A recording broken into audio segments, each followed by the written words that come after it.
Now, what we didn't discuss yet is the ranking module in here. So in the Explorer, we find a little tool called ranking. Let's double click to create a new ranking, and let's simply take the default name. We can select which symbols we want to rank. So let's take the Dow Jones. Okay.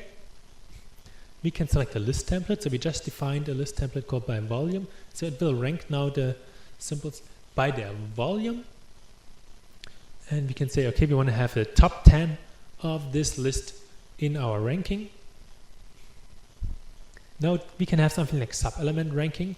This will be used later on when we get to compounds and indices.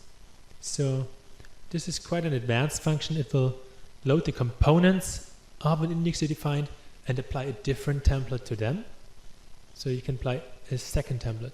Let's not use it because it's a very advanced functionality, and you can experiment with it later if you actually have this use case. And now we can go for the recalculation settings here, and we can say, okay, the ranking should be calculated at startup when the system starts, or every time I use it. This means you have to bear with the recalculation time because it will load the list, it will load the symbols, so it can take a while, or manually only. And let's stick with the default. Most of the times it's enough to have a daily ranking of symbols. So it's okay and run. And now it will create a list, it will create a ranking, and we can see the top 10 of our stocks which have the highest volume in trading. So now when we take a look at the list here, we can see, yes, these are the 10 values of their volume, sorted descendingly. And if we compare this to the original list which we had for input, let's see.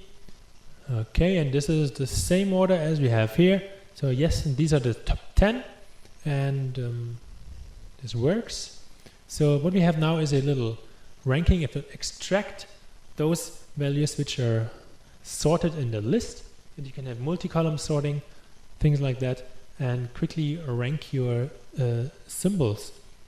So the nice thing is you can now reuse this. So if you have a ranking, you can then reuse the ranking for your filters, for example. You can move it into the source folder and get rid of the complete Dow Jones, but have the ranked Dow Jones. So let's get rid of this one. Get rid of the source folder, and there we are. We just have the ranking in here. And if you execute the filter now, it will just use what we have ranked before. So if we have a new ranking, it will use new values really dynamically. It's the same.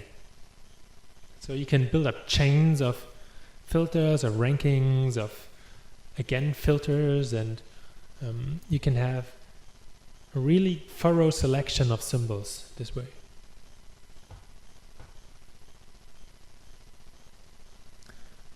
So this was the ranking module,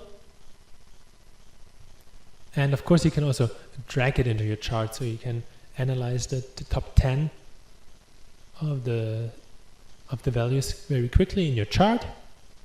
You've already seen this before. You can use most of the items in Explorer to get these little drop-down lists here.